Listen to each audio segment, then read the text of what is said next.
Hello and welcome to Forever Rugby on Forever Sports. For today's preview, France versus New Zealand.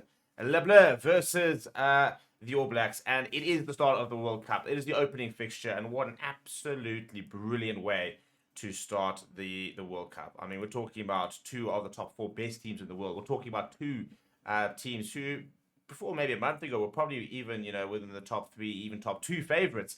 France being the home side. They have been one of the best sides in the world over the last few years, with that home ground advantage very much being elevated as one of the favourites. All Blacks, before that South Africa game, we're looking back to their best. So it was interesting that in many ways they were actually being talked about a lot more than Ireland, because people sort of still saying that, can Ireland break the duck of their World Cup woes in the past, which I think they can. I definitely think that, personally for me, I think it's Ireland's to lose, especially with the injury, for example, that France have, and the inconsistency that sometimes we've seen from New Zealand itself. But in terms of this match itself, before we look at the two teams, please do smash a like on the video. Please do subscribe to the channel as well. I'll be with you for the watch long, and we'll be live at, we'll be live earlier than 9, but obviously the pre-show live build-up will be with Reza and Wes at this stage, and that will start at 8 o'clock. I'll be with you guys from 8:30 on Friday night, but our build-up will start well before them with all the sort of the pre-hype and stuff. So looking forward to seeing you then. Right, let's look at the team, shall we? They were announced yesterday, and this is the home team. This is how France will be lining up, and obviously missing some key players.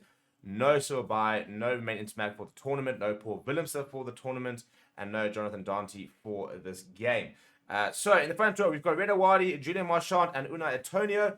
It's a good front row. I think it's a front row that can give the All Blacks quite a few headaches. That I think Ethan de Groot's going to be in for a big game. I think if he can nullify Antonio, that'll go a long way towards helping sort of balance the scrum battle. But I think a lot of that will come towards Reda Wadi and Leponuolala on the other side.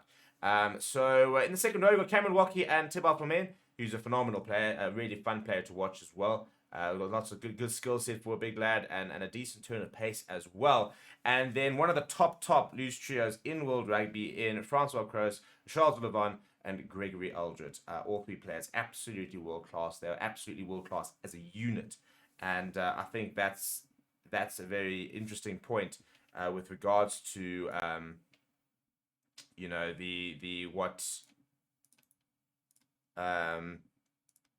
with the success of the team.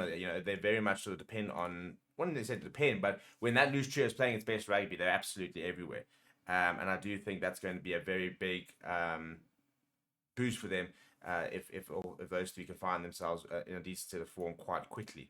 If you look at the halfback pairing, it is Anton Dupont captains the side next to Mathieu Jalabert, who's obviously now got suddenly the nation's hopes on his shoulders after the injury to Romain Intermac. The two wings, Gavin Vieira and Damien Penaud, one of the top try scorers for me of the World Cup incoming is Damien Penaud. He's just such a quality finisher. I don't see how he's not going to be right at the top there in the try scoring records. In the centre, Yoram Moefana is being backed to fill in for Jonathan Dante. He's next to Gael Fiku, who's absolutely world class, one of my favourite centres in the world. Then off the bench, Piatro Mavaka, Jean-Baptiste Gros, Dorian Aldegheri, Romain Tuafufana, Paul Boudinet, Maxime Luchu, Arthur Vincent, and Malvin Jaminet.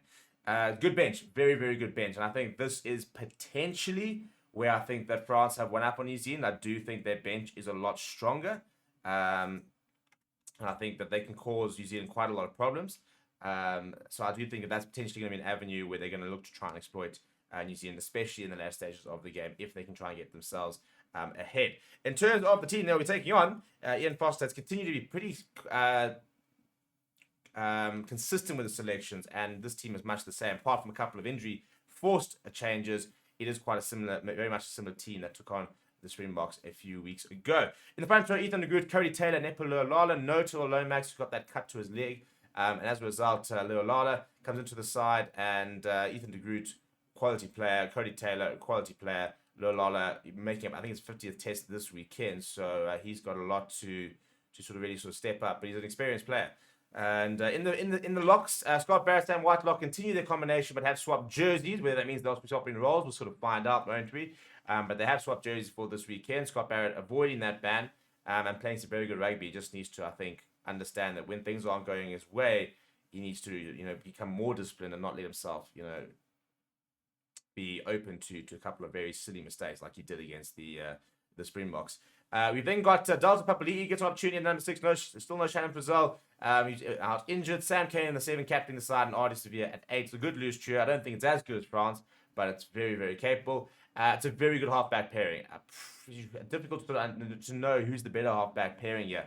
It's 4 world-class players, really, in the 9s and 10s this weekend. Aaron Smith next to Richie Mwanga. Richie Mwanga behind a good pack is always going to be a threat. The question is, will he be behind a good pack? And with the 2 wings, Martelea, Will Jordan, and Beauden Barrett's a very good back 3. I think Beauden Barrett full back I've really been enjoying. Everybody sort of talks about how Will Jordan is better at full back, but he's a phenomenal wing. He's got a devastating try scoring record, and I think he, again, a bit like Nesta Penner, I think he's put up there with my top 2-3 players to watch out for scoring lots of tries during the World Cup. In the centres, though, no Geordie Barrett, who's out with injury. As a result, Anton Leonard-Brown will start inside of Rika Awani. He's getting a little more settled there in the outside centre. Then off the bench, it is Samasoni Takawao, Opatunga Fasti, Fletcher Newell, Tupou Vai, Luke Jacobson. The backline replacements are Finlay Christie, David Avili, Lester Fahinganuka. Very big Havili fan. Fahinganuka's a very nice player as well. Finlay Christie, I actually personally would have liked to have seen Cameron Roygaard get an opportunity. I've been very impressed by him. But overall, it's about as strong as New Zealand can get.